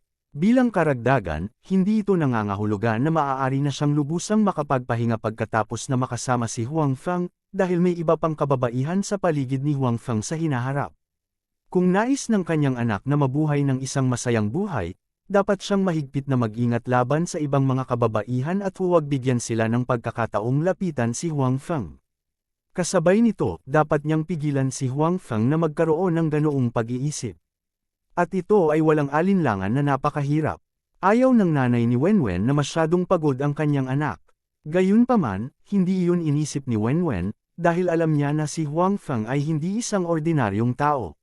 Kung gusto niyang makasama si Huang Feng, hindi niya kailangang itaboy ang ibang babae, dahil mayroon na siyang higit sa isang babae. Kung ikukumpara kay Suyamo at sa iba pa, si Wenwen ay itinuring na latecomer. Wala siyang karapatang magmalasakit sa ibang tao. Bukod dito, noong iniisip ni Wenwen na makasama si Huang Feng, palagi siyang nasa tabi ni Mengmeng. Napag-usapan na nilang dalawa, kaya natural na hindi maitaboy ni Wenwen ang kanyang matalik na kaibigan. Naisip pa nga ni Wenwen na napakasayang bagay na may kasamang lalaki sa kanyang matalik na kaibigan. Napaisip siya, sa buong buhay niya, nasa kanya ang lalaking pinakamamahal niya at ang matalik na kaibigan na mayroon siya. Mayroon bang mas masaya kaysa doon? Sa makatuwid, hindi kailanman naisip ni Wenwen na itaboy ang ibang mga babae na gustong makalapit kay Huang Feng mula sa simula hanggang sa huli. Kung alam ng nanay ni Wenwen na ganoon ang iniisip ng anak niya, baka isipin niyang baliw ang anak niya, dahil hindi niya matanggap ang ganoong mga iniisip. Naisip pa niya na ang kanyang anak na babae ay nahuhumaling kay Huang Feng. Nay, marami na po akong naisip. Hindi na po ako bata. I can make some decisions by myself. Sabi ni Wenwen, alam kong hindi madaling makasama ang kapatid ko, pero naniniwala ako na malalampasan ko ito. Hindi sinabi ni Wenwen sa kanyang ina na may iba pang babae si Huang Feng sa ngayon, dahil pakiramdam niya ay maaaring hindi ito matanggap ng kanyang ina at pigilan siya na makasama si Huang Feng. Kung tutuusin, mahirap para sa ibang tao, lalo na sa ilang matatanda, na tanggapin ito. Kaya naman, naisip ni Wenwen na kapag naayos na ang lahat at nagawa na, sasabihin niya ito sa kanyang mga magulang. Bagamat maaaring mayroon pa ring pagtutol sa panahong iyon, mas madaling harapin ito kaysa ngayon. Kaka-graduate mo lang ng high school. Paano ka magiging matanda? Nakangiting sabi ng ina ni Wenwen, hindi ka pa talaga pumapasok sa lipunan. Hindi mo pa nakikilala ang mga outstanding na tao. Maraming bagay na hindi mo alam. Maraming mga bagay na hindi ko alam, ngunit hindi kasama ang bagay sa aking kapatid. Giit ni Wenwen, alam ko nang malinaw ang nararamdaman ko para sa kapatid ko, at determinado ako. Naniniwala rin ako na kaya kung magtatagumpay sa huli. Si Wenwen ay may ganoong tiwala. Una sa lahat, hindi siya masamang tingnan, at ang iba pang aspeto ay hindi mas masama kaysa kay Suyamo at sa iba pa. Walang dahilan si Huang Feng para hindi siya magustuhan. Bukod dito, kakampi niya si Mengmeng at especially iya si Tingting. Gaano man niya ito tingnan, napakataas ng posibilidad ng kanyang tagumpay. Naniniwala ako sa alindog ng aking anak. Sabi ng nanay ni Wenwen, pero maraming bagay na hindi mo kayang gawin mag-isa. Ayokong nakikita kang malungkot ng tatay mo. Naiintindihan mo ba, kung gagawin natin ang isang bagay, ito ay para sa iyong sariling kapakanan. Kailangan mong maunawaan iyon. Panipi, ang bagay na pinag-uusapan ng ina ni Wenwen ay natural na ang pagbabago ng kanyang napiling paaralan nang hindi sinasabi kay Wenwen. Nais niyang bigyan muna ng pansin ang kanyang anak na babae. Ma, may ginawa ba kayo ni Dad sa likod ko? Napatingin si Wenwen sa kanyang ina at nagtanong. Napakatalino ni Wenwen. Mula sa mga salita at ekspresyon ng kanyang ina, naramdaman niyang may ipinapahiwatig ang kanyang ina. Hindi niya ito kakausapin ng walang dahilan. Dati, nang magkusa ang kanyang ina na makipag-chat sa kanya at pag-usapan ang tungkol kay Huang Feng, nakaramdam ng kakaiba si Wenwen. Parang medyo biglaan. Pagkatapos ng lahat, hindi pa niya ipinakita ang kanyang pagmamahal kay Huang Feng sa harap ng kanyang mga magulang noon, at ang kanyang mga magulang ay hindi kailanman nagkusa na pag-usapan ito sa kanya noon. Gayunpaman, ngayong biglang binanggit ito ng kanyang ina, nakaramdam ng kakaiba si Wenwen. Dati, mahiyain si Wenwen para mag-isip ng husto. Ngayon na napagtanto niya ito, naramdaman niya na hindi ito kasing simple ng tila. Wala naman. Anong magagawa natin? Napangiti ang ina ni Wenwen. Bagamat malalaman ng kanyang anak na babae ang tungkol sa pagbabago ng kanyang pagpili sa paaralan maaga o huli, ayaw ng ina ni Wenwen na malaman ito kaagad ng kanyang anak. Gusto niyang ipagpaliban ito hanggat maaari. Bilang karagdagan, gusto niyang kausapin ng kanyang asawa ang kanyang anak na babae tungkol dito, pagkatapos ay maaari niyang aliwin ang kanyang anak sa gilid. Sa ganoong paraan, maaaring mas mahusay ang epekto. Kaya naman, sa pagharap sa hinala ng kanyang anak, hindi sinabi sa kanya ng ina ni Wenwen ang totoo. Ma, may tinatago ka siguro sa akin. Nakikita ko, nawala ang ngiti at hiya sa mukha ni Wenwen. Seryoso siyang tumingin sa ina. Hindi niya alam kung bakit pero medyo kinakabahan siya. Tila may ginawang malaking bagay ang kanyang mga magulang sa kanyang likuran. Bukod dito, ang bagay na ito ay nauugnay kay Huang Feng. Kung hindi sana siya nagkusa na banggitin si Huang Feng noon. Wala naman talaga, sabi ng ina ni Wenwen. Nay, hindi mo maitatago sa akin. Sabihin mo sa akin, anong nangyari? Giit ni Wenwen. Lalo siyang nakaramdam ng pagkabalisa. Kailangan niyang malaman kung ano ang ginawa ng kanyang mga magulang sa kanyang likuran. Kung hindi, natatakot siya na hindi siya makatulog ngayong gabi. Ito, ayaw pa ring sabihin ng ina ni Wenwen, ngunit nang makita niya ang determinado at matigas na tingin ng kanyang anak, nagsimula siyang mag-alinlangan. Baka may nalaman ang anak niya. Kung hindi niya sinabi ngayon, baka magalit pa ang kanyang anak kapag sinabi niya ito sa kanyang anak mamaya. Sa oras na ito, pumasok ang ama ni Wenwen mula sa labas ng silid at sinabing, hayaan mong sabihin ko sa iyo. Dad, nandito ka rin. Nang makitang nandito ang kanyang ama, mas nakaramdam ng kaba si Wenwen. Pakiramdam niya ay may malaking nangyari. Kabanata 2838. Sa katunayan, matagal nang nandoon ang ama ni Wenwen. Gayunpaman, nang lumakad siya sa pintuan, narinig niya ang pakikipag-usap ng kanyang asawa tungkol kay Huang Feng kasama ang kanyang anak na babae. Kaya naman, hindi siya nagmamadaling pumasok, ngunit nag-eavesdrop sa labas. Halos mahulaan na niya ang iniisip ng asawa. Gayunpaman, ito ang babala ng kanyang asawa sa kanyang anak na babae sa kanyang harapan. Sa opinyon ng ama ni Wenwen, ito ay hindi kailangan. Ang kanyang anak na babae ay napakabait at maiintindihan ang kanilang ginagawa. Gayunpaman, dahil ang kanyang asawa ay nagpasya na gawin ito, ang ama ni Wenwen ay hindi lumapit upang abalahin sila. Gayunpaman, nang maglaon, ang kanyang matalinong anak na babae ay tila nakakita ng ilang mga pahiwatig, kaya nagpasya siyang lumapit. Anyway, ang aplikasyon sa kolehiyo ay binago at naisumat. Walang paraan para baguhin ito. Sa makatuwid, kahit na alam ng kanyang anak na babae ang katotohanan, walang paraan upang baguhin ito. Wala namang pagkakaiba kung sasabihin niya sa kanya ang totoo ngayon. May tinatago talaga kami ng nanay mo sa iyo, sabi ng ama ni Wenwen. Ano ito? May masamang pakiramdam si Wenwen sa kanyang puso. It's about your college application, sabi ng ama ni Wenwen. Yung college application ko, may mali ba sa aking aplikasyon sa kolehiyo? Di ba sabi mo isinumite na? Lalong lumakas ang pagkabalisa ni Wenwen sa kanyang puso. Parang may kung anong gulat sa kanyang boses. Oo, naisumat na, sabi ng ama ni Wenwen. Ang sabi ng ama ni Wenwen, gayunpaman, ang aplikasyon na isinumite namin ay hindi iyong pinunan. Anong ibig mong sabihin? Tatay, hindi ko maintindihan ang ibig mong sabihin, sabi ni Wenwen. Nang hinanap mo ang guro, palihim kong pinalitan ang iyong aplikasyon sa kolehiyo at ipinasok kita sa isang universidad sa kabisera, sa halip na sa Jiangzhou University na iyong pinunan noon. Sa puntong ito, maaaring sabihin sa kanya ng ama ni Wenwen ang lahat. Hindi na niya kailangan pang itago ito. Ano? Napatayo si Wenwen sa gulat. Bagamat may premonition siya na may masamang mangyayari, hindi inaasahan ni Wenwen na magiging ganito ito. Hindi niya naisip ito dati. Talagang pinalitan ng kanyang ama ang kanyang aplikasyon sa kolehiyo ng walang pahintulot.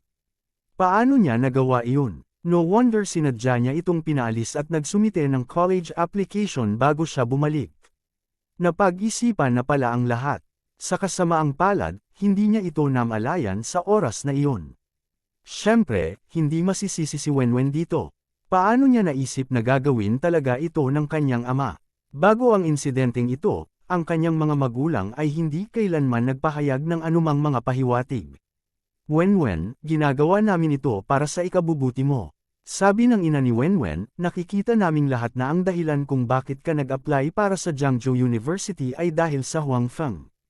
Alam namin na gusto mo si Huang Feng, pero iniisip naming lahat na kayo ni Huang Feng ay hindi magkakaroon ng hinaharap. Kaya naman, para maiwasan ka na mas masaktan sa hinaharap, kailangan na naming ubusin ang ideyang ito sa simula ngayon. Iniisip din namin ang mga pagsisikap namin para sa iyo ngayon, ngunit maaring sinisisi mo ang aming hinaharap. Hindi masama, sabi pa ng ama ni Wenwen, bagaman hindi masama ang kalagayan ng aming pamilya, hindi namin maihahambing sa lahat si Huang Feng. Kayo ay mula sa dalawang magkaibang mundo. Sa huli, walang magiging kaligayahan. Sa huli, ang taong masasaktan ay tiyak na ikaw. Kaya, pinipigilan din namin na hindi ka masaktan sa hinaharap. Paano mo ito magagawa? Bagamat sinubukan ng mga magulang ni Wenwen ang kanilang makakaya na magpaliwanag, na nagsasabing para ito sa kanyang kapakanan, hindi pa rin ito matanggap ni Wenwen. Tumulo na ang kanyang mga luha, at hindi nagtagal, nabalot ng pait ang kanyang buong mukha. Anong karapatan mong gawin ito? Ito ang hiling ko. Ako ang papasok sa universidad, hindi ikaw. Ako ang gustong makipagrelasyon. Wala itong kinalaman sa iyo. Anong karapatan mong pakialaman ako? Bakit hindi mo ako tinanong at palihim na binago ang hiling ko? Wala man lang ba akong karapatang magdesisyon kung saang universidad ang gusto kong pasukin? Panipi, naramdaman ni Wenwen na malapit na siyang masira. Sa una, sa panahong ito, ang kanyang dalawang matalik na kaibigan ay nasa tabi ni Huang Feng, at siya ay naiinggit na. Gaya ng ipinangako niya sa kanyang mga magulang na pupunta muna siya sa kabisera, tanging sa puso niya lang inaaliw ang sarili. Kapag nagsimula ang paaralan, pupunta siya sa Jiangzhou upang mag-aral, at pagkatapos ay magkakaroon siya ng maraming oras para makasama si Huang Feng. Gayunpaman, hindi inaasahan ni Wenwen na ang kanyang mga magulang ay talagang gagawa ng mahigpit na hakbang sa kanyang likuran. Direkta nilang binago ang kanyang kagustuhang pumunta sa kapital para mag-aral sa halip na Jiangzhou. Kung pupunta siya sa kapital para mag-aral, paano niya makakasundo si Huang Feng? Paano niya maaabutan si Huang Feng? Ilang sandali, naramdaman ni Wenwen na bumagsak ang langit. Wenwen, huwag kang ganyan. Nakita ng nanay ni Wenwen ang itsura ng babae at agad siyang naawa. Napakahusay at napakahusay na bata ni Huang Feng, ngunit hindi kayo bagay. Kapag pumasok kayo sa universidad, mas marami kayong makikilala at mas angkop na mga tao sa universidad. Ayoko, sumigaw si Wenwen, kapatid ko lang ang gusto ko. Ayoko ng iba. Panipi, Wenwen, makinig ka sa akin. Sabi ng tatay ni Wenwen, bata ka pa. Wala kang alam sa pag-ibig. Alam naman nating lahat na sobrang lungkot mo ngayon, pero mas mabuti na ang panandalian kaysa pang matagalang sakit. Pagkatapos ng ilang araw na pahinga, mag-iisip ka ng maayos.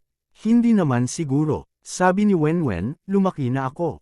Hindi na ako bata. I have my own thoughts. I can decide my own things. Kahit nasaktan talaga ako sa love in the future, it's my own business. It's my own choice. How can you do this now? Paano mo ako matutulungang pumili? At saka, hindi mo naman hiningi ang opinyon ko. Panipi, ito ang pinaka hindi matanggap ni Wenwen. Dati, iniisip ni Wenwen na napakatalino ng kanyang mga magulang. Wala silang itatago sa kanya sa bahay at palagi nilang pinag-uusapan ito sa kanya. Gayunpaman, hindi niya inaasahan na sa pagkakataong ito, magiging napakalupit ng kanyang mga magulang. Wala man lang silang intensyon na pag-usapan ito. Bukod dito, ito ay sa isang mahalagang bagay. Ano ang dapat kong gawin? Pakiramdam ni Wenwen ay masisira na siya. Hindi lamang ang mga magulang ni Wenwen ang nakakaalam, ngunit alam din ni Wenwen na kapag naisumat na niya ang kanyang aplikasyon, walang paraan upang baguhin ito. Siya ay nakatakdang hindi pumasok sa universidad sa Jiangzhou City kundi sa kabisera. Mula noon, sila ni Huang Feng ay mahihiwalay sa isa't isa, isa sa timog at isa sa hilaga. Kung ang dalawa ay nasa isang relasyon ngayon at ang kanilang relasyon ay napakatibay at matatag, si Wenwen ay naniniwala na hanggat siya ay sapat na aktibo, maaari niyang panatilihin ang relasyon na ito. Gayunpaman, ang problema ngayon ay hindi pa nila sinisimula ni Huang Feng ang kanilang relasyon. Sa kasong ito, ang dalawa sa kanila ay nasa magkaibang lugar. Paano nila sisimulan ang kanilang relasyon? Walang pagkakataon na magsimula, pabayaan ang anumang pag-unlad. Kabanata 2839. Wenwen, huwag kang ganyan. Huminahon ka, nag-aalalang sabi ng ina ni Wenwen. Huwag mo akong takutin, okay. Mahal kong anak. Panipi, Wenwen, makinig ka sa akin. May ginawa nga kaming mali. Hindi ka namin napag-usapan kanina. Gumawa ng ilang konsesyon ang ama ni Wenwen dahil naramdaman niyang may nagawa siyang mali, ngunit hindi niya naisip na mali ang pagbabago ng kanyang pinili. Palagi niyang nararamdaman na hindi maaaring magkasama ang kanyang anak na babae at si Huang Feng. Kung ano ang nagawa niyang mali, hindi niya lang napag-usapan ng maaga ang kanyang anak. Ayoko marinig. Ayokong marinig sa'yo. Sa pag-iisip na maaaring mahiwalay siya kay Huang Feng sa hinaharap at hindi na magkakaroon ng pagkakataong makasama muli, ang puso ni Wenwen ay gumuho sa kawalan ng pag-asa. Pagkatapos noon, itinulak ni Wenwen ang kanyang mga magulang at nagmamadaling lumabas ng bahay nang hindi lumilingon. Wenwen, gusto siyang habulin ng mga magulang ni Wenwen. Gayunpaman, napakabilis ni Wenwen. Siya, na malungkot at desperado, ay nais lamang mapag-isa. Gusto niyang layuan ang kanyang mga magulang. Ayaw na niyang makita muli ang kanyang mga magulang. Kaya naman, nang hinabol siya ng mga magulang ni Wenwen sa ibaba, nawala na si Wenwen. Nasaan ang anak ko? Saan siya nagpunta? Saang direksyon siya tumakbo? Ang ina ni Wenwen, na hindi makita ang kanyang anak na babae sa ibaba, ay balisa at hindi alam kung saang direksyon pupunta. Paano ko malalaman? Kakababa ko lang, nagmamadaling sabi ng tatay ni Wenwen. Bagamat palihim niyang binago ang unang pinili ng kanyang anak, hindi ibig sabihin na hindi mahal ng ama ni Wenwen ang kanyang anak. Minahal lang niya ng sobra ang kanyang anak at nag-aalala na baka masaktan ang kanyang anak. Kaya naman, lihim niyang tinulungan itong gawin ang desisyong ito upang maiwasang masaktan ang kanyang anak sa hinaharap. Gayunpaman, tila may nagawang mali ang kanyang kabaitan. Ano ang dapat nating gawin? Ano ang dapat nating gawin? Ang aming anak na babae ay nawawala. Sabik na sabik ang nanay ni Wenwen kaya umiyak siya. Hindi niya maiwasang mag-alala. Alam niyang malambot ang kanyang anak sa labas ngunit matigas sa loob. Marami siyang ideya sa kanyang puso. Masakit talaga sa kanya ang ginawa nilang mag-asawa this time. Napakalalim ng kanyang damdamin para kay Huang Feng. Sa ilalim ng gayong matinding mga kondisyon, malaki ang posibilidad na gumawa siya ng isang bagay na katangahan. Lalo na nang maubos si Wenwen, puno ng kawalan ng pag-asa ang mukha niya. Sa sandaling naisip niya ang posibilidad, naramdaman ng ina ni Wenwen na nahihirapan siyang huminga. Huwag kang umiyak, nagmamadali din ako, sabi ng ama ni Wenwen. Kasalanan mo ang lahat kung bakit palihim mong binago ang first choice ng anak natin. Hindi naman sa hindi mo alam ang pagkatao ng anak natin. Kapag nakapagpasya na siya sa isang bagay, napakahirap baguhin ito. Tingnan mo ngayon, pinilit mong umalis ang anak natin. Kung may mangyari man sa kanya, ayoko nang mabuhay pa, umiiyak na sabi ng ina ni Wenwen. Hindi ko ini-expect na ganoon kalakas ang magiging reaksyon niya. Sa sandaling iyon, ang ama ni Wenwen ay nakakaramdam ng kaunting panghihinayang. Kung alam niyang mangyayari ito, napag-usapan na niya muna ito ng kanyang anak. Marahil ay nakumbinsi niya ang kanyang anak na babae, at ang mga bagay ay hindi pa umunlad hanggang sa puntong ito. Ngayon, I just hope that my daughter is fine. I don't care about anything else. She can date whoever she wants. I won't stop her. Umiiyak ang nanay ni Wenwen. Labis ang panghihinayang ng ina ni Wenwen sa sandaling iyon. Nadama niya na medyo hindi nararapat na gawin ito noon, ngunit sa huli, pumayag siya sa desisyon ng kanyang asawa. Ngayong umunlad na ang mga bagay hanggang sa puntong ito, pakiramdam niya ay naging kasabwat siya. Kung talagang may nangyari sa kanyang anak, tiyak na pagsisisihan niya ito habang buhay. That won't do. Paano kung maling tao ang pinili niya? Ano ang dapat nating gawin? Sabi ng tatay ni Wenwen. Gusto mo ba talagang mamatay ang anak natin? Sabi ng nanay ni Wenwen, isang relasyon lang. Kahit maling tao ang pinili niya, hindi naman big deal. Magiging maayos din siya pagkatapos ng ilang sandali na malungkot. Pero ikaw, bakit kailangan mong palihim na baguhin ang first choice niya? Now that things have developed to this point, ano sa tingin mo ang dapat nating gawin? Hindi ka ba pumayag na maging first choice din niya? Sabi ng ama ni Wenwen sa mahinang boses. Magulo ang ulo ko noon. Nagsisisi ako ngayon. Sinabi ng ina ni Wenwen, hanggat maayos ang aking anak, hindi ko siya pipigilan sa anumang bagay sa hinaharap. May gustong sabihin ang ama ni Wenwen, ngunit sa huli, pinandilatan siya ng ina ni Wenwen. Sa sobrang takot niya ay wala siyang lakas ng loob na magsalita. Ano ang dapat nating gawin ngayon? Hanapin mo siya, bilasan mo, maghihiwalay tayo at makikipag-ugnayan sa isa't isa sa telepono. Pagkatapos ay makikipag-ugnayan tayo sa mga kaklase ng ating anak at tingnan kung ang ating anak ay pumunta sa kanilang tahanan, sabi ng ama ni Wenwen. Tama, bilasan mo silang kontaken, lalo na sina Mengmeng at Tingting. Si Wenwen ang may pinakamagandang relasyon sa kanila, sabi ng ina ni Wenwen. Sabi ng ina ni Wenwen, at saka, nasa bahay pa si Huang Feng. Baka hinanap siya ni Wenwen. Posible yun, pero sa tingin ko ay hindi pa dumating ang anak natin sa ganitong oras. Maaari mo munang tawagan si Tingting at sabihin sa kanya na makipag-ugnayan sa amin kapag may balita siya tungkol kay Wenwen, sabi ng ama ni Wenwen. Sure, I'll call her right now. You can also contact Mengmeng, sabi ng ina ni Wenwen. Agad na nakipag-ugnayan ang mga magulang ni Wenwen sa dalawang matalik na kaibigan ng kanilang anak at sinabihan silang bigyang pansin ang impormasyon ni Wenwen. Sa sandaling mock-contact sila ni Wenwen, dapat silang tawagan kaagad. Pagkatapos ng tawag, naghiwalay ang mga magulang ni Wenwen at tumakbo sa magkaibang direksyon para hanapin ang kanilang anak. Sa kabilang banda, nagulat din si Tingting na malapit nang matulog nang makatanggap siya ng tawag mula sa mga magulang ni Wenwen. Hindi niya alam kung ano ang nangyari sa pamilya ni Wenwen. Hindi niya alam kung bakit tumakas si Wenwen sa bahay ng gabing-gabi. Anong mali? Tanong ni Huang Feng sa kanyang kapatid. Nawawala si Wenwen, sabi ni Tingting. Wala si Wenwen. Anong nangyari? Nagmamadaling tanong ni Huang Feng. Noon pa man ay tinatrato ni Huang Feng sina Mengmeng at Wenwen bilang kanyang mga nakababatang kapatid na babae. Matapos malaman na maaaring may nararamdaman silang dalawa para sa kanya, medyo naging komplikado ang kanyang iniisip. Gayunpaman, kahit na ano, labis pa rin siyang nag-aalala sa kanilang dalawa. Ngayong narinig niyang sinabi ng kanyang nakababatang kapatid na babae na nawawala si Wenwen, natural na nag-aalala si Huang Feng. Hindi ko alam, sabi ni Huang Tingting.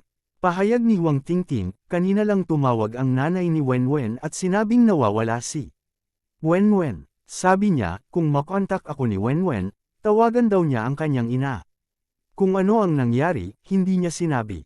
Pero, nang marinig ko ang boses niya sa telepono, parang umiiyak siya. Parang may nangyari talaga. Sumimangot si Huang Feng at nag-isip sandali, ngunit wala siyang maisip. Hindi kaya nagkaroon ng conflict ang parents ni Wenwen kay Wenwen dahil nagustuhan siya ni Wenwen. Naisip ni Huang Feng na dahil nakikita niya na may gusto si Wenwen sa kanya, hindi katakataka na nakikita rin ito ng mga magulang ni Wenwen. Siguro hindi nila inaprubahan ang relasyon nila ni Wenwen kaya nagkaroon sila ng conflict. Kabanata 2840. Makalipas ang 20 minuto, muling nagring ang telepono ni Huang Tingting. Dali-dali itong kinuha ni Huang Tingting, nalaman lamang na ang tumatawag ay nanay na naman ni Wenwen, sa halip na si Wenwen na matagal na niyang hinihintay. Dahil nag-aalala siya kay Wenwen, sinagot ni Huang Tingting ang tawag. Tingting, tinawag ka ba ni Wenwen? Sa sandaling dumaan ang tawag, ang humihikbi na boses ng ina ni Wenwen ay tumunog mula sa kabilang panig ng telepono. Kumpara sa dati, parang malapit na siyang masira. Hindi po, auntie, nasa kamay ko na po ang phone ko all this time. Hindi po ako tinawagan ni Wenwen, nagmamadaling sabi ni Huang Tingting. Hindi mo pa ba nahahanap si Wenwen? Hindi siya tumawag. Saka saan nagpunta si Wenwen? Anak ko, nasaan ka na? Naiiyak na tanong ng nanay ni Wenwen. Tita, huwag kang mag-alala. Magiging maayos si Wenwen. Lalabas ako at hahanapin ko siya ngayon, nagmamadaling sabi ni Huang Tingting. Kasalanan namin ang lahat. Kung hindi namin itinago sa kanya at binago namin ang aming unibersidad, hindi siya magiging ganito. Kasalanan namin ang lahat, sabi ng ina ni Wenwen. Hindi namin alam kung saan nagpunta si Wenwen. Nakapatay ang phone niya, at hindi kanya kino-contact ni Mengmeng. Wala siyang gagawing katangahan, di ba? Hindi katakataka na ang ina ni Wenwen ay nasa bingit ng pagkasira. Sa panahong ito, siya at ang ama ni Wenwen ay naghanap sa dalawang magkaibang direksyon, ngunit nabigong mahanap si Wenwen. Hindi nila siya mahanap sa ilang lugar na karaniwan niyang pinupuntahan. Ngayon, nalaman nilang hindi nakipag-ugnayan si Wenwen kay Tingting o Mengmeng, at naka-off ang kanyang telepono. Paanong hindi sila mag-aalala? Nagsisi ang ina ni Wenwen at sinisi ang sarili. Pakiramdam niya ay hindi nila dapat ginawa iyon. Ngayong dumating na ang mga bagay sa puntong ito, huli na ang lahat para magsisi siya. Kung may nangyari kay Wenwen, talagang masisira siya ng tuluyan. Baka mawalan pa siya ng lakas ng loob na mabuhay. Magpalat ka ng university natin. Anong nangyayari? Sumulyap si Huang Tingting sa kanyang kapatid sa tabi niya at nalilitong nagtanong sa ina ni Wenwen. Gusto ni Wenwen ang kapatid mo. Akala namin ng tatay niya ay hindi na silang dalawa. Para hindi na siya umibig at masaktan sa kinabukasan, naisip namin na hindi na namin siya papasukin sa Universidad ng Jiangzhou City at ilayo siya sa kapatid mo. Sa ganoong paraan, makakalimutan niya ang kapatid mo. Kaya, palihim naming binago ang napili naming paaralan sa likuran niya. Sino ang nakakaalam nito? Sa likod niya lang nalaman. Malaki ang away namin sa bahay, tumakas pa siya ngayon, nag-aalala at nagsisisi ang tatay niya.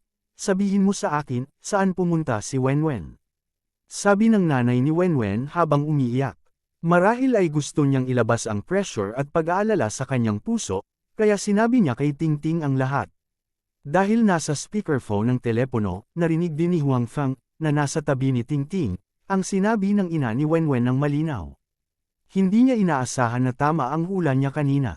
Ang pagtakas ni Wenwen sa bahay ay talagang kamag-anak niya. Dahil dito, medyo nagulat siya at nakonsensya at the same time. Pakiramdam niya ay siya ang nanakit kay Wenwen. Hindi rin inaasahan ni Huang Feng na magiging marahas si Wenwen kapag nalaman niya ang ginawa ng kanyang mga magulang. Tila wala siyang magandang impresyon sa kanya dahil lang sa wala siyang alam. Kung hindi siya magiging marahas na mag-react. Tita, huwag kang mag-alala. Hahanapin natin si Wenwen, sabi ni Huang Feng sa telepono. Nandito ka rin, Huang Feng. Hindi naman sa ayaw namin sa iyo, at hindi namin intensyon na pigilan si Wenwen. Nararamdaman lang namin na hindi kayo kabilang sa iisang mundo, kaya gusto naming umalis na siya sa mundo mo at hindi gaanong makipag-ugnayan sa iyo, sabi ng ina ni Wenwen matapos marinig ang boses ni Huang Feng. Tita, naiintindihan ko po. Mamaya na natin to pag-usapan. Ang pinakamahalaga ngayon ay mahanap muna si Wenwen. Mapag-uusapan natin ang ibang bagay pagkatapos nating mahanap si Wenwen, sabi ni Huang Feng. Oo, hanapin mo muna si Wenwen, sabi ng ina ni Wenwen. Pero saan natin siya mahahanap? Maganda ang relasyon niya kina Tingting at Mengmeng, pero hindi pa niya ito kino-contact. Naka-off din ang phone niya. Nakahanap na kami ng mga lugar na gusto niyang puntahan, pero hindi pa rin namin siya mahanap. Sa tingin mo ba may gagawin siyang katangahan? She won't. Auntie, don't think too much. Everything will be fine. Okay, I'll hang up first. Lalabas ako at hahanapin ko siya ngayon. Kung may balita, we can call each other, sabi ni Huang Feng sabay suot ng coat. Okay, salamat, Huang Feng, sabi ng ina ni Wenwen. Dahil din ito sa akin. Ito ang dapat kong gawin, sabi ni Huang Feng. Pagkatapos noon ay ibinaba na ang tawag. Sinundan din ni Huang Tingting si Huang Feng palabas. Si Huang Feng ay orihinal na gustong pigilan sila. Pagkatapos ng lahat, hindi masyadong ligtas para kay Huang Tingting na lumabas sa gabi. Bukod dito, kasama niya ang kanyang kapatid na babae, kaya hindi niya maipakita ang ilan sa kanyang mga kasanayan. Gayunpaman, naalala ni Huang Feng na ang kanyang nakababatang kapatid na babae at si Wenwen ay matalik na magkaibigan. Marahil, mayroon silang lugar na sila lang ang nagustuhang puntahan kapag magkasama sila. Bueno, pumunta ka sa mga lugar na gusto mong puntahan kapag lumalabas ka para maglaro ng magkasama. Hindi ligtas para sa iyo na pumunta ng mag-isa. Hilingin mo kay Mengmeng na sumama sa iyo, sabi ni Huang Feng, dapat laging naka-on ang iyong telepono. Kung mayroon man, makipag-ugnayan ka agad sa akin. Naiintindihan mo ba? Nakuha ko na. Tumango rin si Huang Tingting. Then, she said, Kuya, I know that Wenwen likes you. Mengmeng also likes you. They asked me to help them. I didn't expect that Wenwen's parents will come forward to stop them after knowing this. I also didn't expect that Wenwen's reaction will be so strong. Sana Wenwen will be fine. Don't worry, walang mangyayari. Tinapik ni Huang Feng ang balikat ng kanyang kapatid at sinabi, Okay, tumango si Huang Tingting. Lumabas silang dalawa at saka kinontak si Mengmeng. Humiwalay sina Huang Tingting at Mengmeng kay Huang Feng at sumakay ng taxi papunta sa mga lugar na gusto nilang puntahan. Pagkaalis ni Huang Tingting, sa wakas ay magagamit na ni Huang Feng ang kanyang buong lakas. Una niyang tinawag ang munting agila at hiniling na maghanap ito sa hangin. Buti na lang at gabi na ngayon. Kung hindi, ang isang malaagila na nilalang na lumilitaw sa kalangitan sa itaas ng lungsod ay makakaakit ng maraming atensyon. Pagkatapos noon, ipinagpalit ni Huang Feng ang maraming uri ni Wenwen at hiniling sa kanila na maghanap sa lahat ng direksyon. Maliit ang mga maliliit na lalaki na ito at maaari pa ring makipag-ugnayan kay Huang Feng at ibahagi ang kanilang paningin. Sila ay talagang mahusay na mga tool para sa pagsisiyasat. Matapos gawin ang lahat ng ito, bumangon din si Huang Feng sa himpapawid at naghanap sa himpapawid. Upang maiwasang ma-detect ng radar, hindi siya lumipad ng napakataas. Habang hinahanap si Wenwen, kailangan din niyang bigyang pansin para maiwasan ang paningin ng mga tao sa ibaba. Bagamat malalim na ang gabi, napakaganda ng paningin ni Huang Feng. Kitang-kita niya ang mga tao at bagay sa lupa.